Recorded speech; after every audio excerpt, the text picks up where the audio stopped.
मैं डॉक्टर पुरुषोत्तम मीणा इस संगठन के प्रवक्ता की हैसियत से बोल रहा हूँ। देखिए, एक समझने वाली बात यह है कि जब से अंग्रेजों ने जनगणना की शुरुआत करवाई तब से कभी भी भारत के आदिवासी को हिंदू धर्म के अंदर जनगणना नहीं की गई। आजादी के बाद हम लोगों को जबरदस्ती हिंदू धर्म के अंदर शामिल कर लिया गया। हमारा सेपरेट कॉलम होता था आदिवासी का, उसको मनमाने तरीके से समाप्त कर दिया गया। एक लाइन में कहें तो हमारी इतनी सी मांग है कि आजादी से पहले जिस कोड में, जिस धर्म में हमारी गणना की जा रही थी, उसी कोड के अंदर रीस्टोर कर दिया जाए। और ये कहते हैं कि कभी आपको एमिनिट्स गिना गया, कभी ट्राइबल गिना गया, कभी एबोरिजिनल गिना गया, कभी एबोरजाइन गिना गया। हमारा सीधा और साफ तरीका है कि मोस्ट ऑफ टाइम्स अंग्रेजों ने जिस भी कॉलम में, जिस भी नाम से हमारी जनगणना की जाती थी, वो ही रीस्टोर कर दिया जाए। अभी जो ये सरकार की तरफ से बताया जाता है कि आपके बहुत सारे आवेदन आ रहे हैं अलग अलग धर्म के, हमारा ऐसा मानना है कुछ लोग हमारे गुमराही के कारण, कुछ लोग दूसरे कारणों से, कुछ सरकार भी अपनी तरफ से इस काम को रोकने के लिए अलग अलग आवेदन करवा रही है ताकि एक धर्म के तहत इनको कॉलम नहीं दिया जा सके। तो हमारी सिर्फ, जो भाई अरविंद जी ने अभी कहा कि नो कोड नो वोट, तो हमारा ये साफ तौर पे कहना है कि वो कौन सा दिया जाए, इसका निर्णय करने में सरकार को किसी तरीके की कोई दिक्कत नहीं है। कारण कि जो हमारा आजादी से पहले था उसको रीस्टोर कर दिया जाए, क्योंकि हकीकत ये है देश का आदिवासी आजादी से पहले आजाद था। 1947 में हम गुलाम बना लिए गए। भारत आजाद नहीं हुआ, आजादी के नाम पे पूरे आदिवासी को गुलाम बना लिया।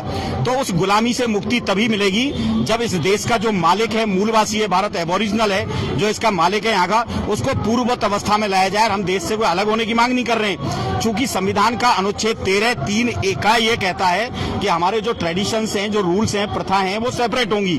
और जितने भी भारत में हिंदू कानून है, उन सभी की धारा 2 की उपधारा में ये साफ तौर पे लिखा हुआ है कि आदिवासी पर हिंदू कानून लागू नहीं होगा। जब कानून लागू नहीं होगा तो हिंदू कॉलम में हमारी गणना क्यों की जा रही है? और एक बात आप प्रेस के माध्यम से मैं और निवेदन करना चाहूंगा देश के लोगों से और बुद्धिजीवियों से और सभी न्यायप्रिय लोगों से कि अभी पिछले 4 साल से 5 साल से भारत में जो सरकार काम कर रही है, उसने हम आदिवासियों को खत्म करने का एक नया षड्यंत्र चालू किया है।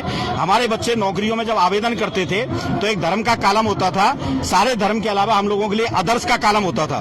तो वो अदर्स का कॉलम ही समाप्त कर दिया है ऑनलाइन के अंदर। और प्रॉब्लम ये आ रही है कि अदर्स के कॉलम को जब तक आप फिलअप नहीं करोगे तब तक आगे की इंफॉर्मेशन उसमें भर नहीं सकते हो। तो होता क्या है, मान लीजिए 50 जगह निकली है नौकरी की, उससे 5 लाख बच्चे आवेदन करते हैं और 5 लाख से हिंदू टिक करना मजबूरी करवा दी गई है। तो हमें हमारे साथ षड्यंत्र रच करके जबरदस्ती हिंदू बनाने का प्रयास किया जा रहा है। मैं समझता हूं देश के लोगों तक ये बात पहुंचनी चाहिए। और फिर कहते हैं देश में नक्सलवाद पनपता है, नक्सलवाद कुछ नहीं है। अधिकारों का हनन करोगे तो फिर बोलना पड़ेगा। हमारा साफ कहना है, बोलोगे नहीं तो कोई सुनेगा कैसे, लड़ोगे नहीं तो जीतोगे कैसे? इसलिए हम इसी पे बात कर रहे हैं। इंसाफ है हमारा मकसद, साफ, सभी के साथ इंसाफ।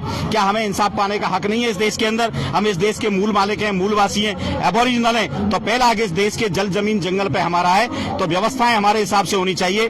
जब इस देश का संविधान ये कहता है कि आदिवासियों के कस्टम्स ही सब कुछ होंगे, रीति रिवाज ही सब कुछ होंगे, तो आप जबरदस्ती अपने कानून हमारे ऊपर क्यों थोप रहे हो? इसलिए हमारी ये मांग है कि हमारा सब कुछ रीस्टोर किया जाए। 5वीं और 6ठी अनुसूची में भी ये व्यवस्थाएं हैं कि किसी तरीके का हस्तक्षेप भारत सरकार का नहीं होगा। लेकिन भारत सरकार खुल्लम खुल्ला संविधान का उल्लंघन करते हुए अपने खुद के मनमाने आदेश लागू कर रही है। तो कुल मिलाकर बात यह है कि आजादी से पहले जो स्थिति थी हमारी, वो रीस्टोर की जाए। धन्यवाद आप सभी का।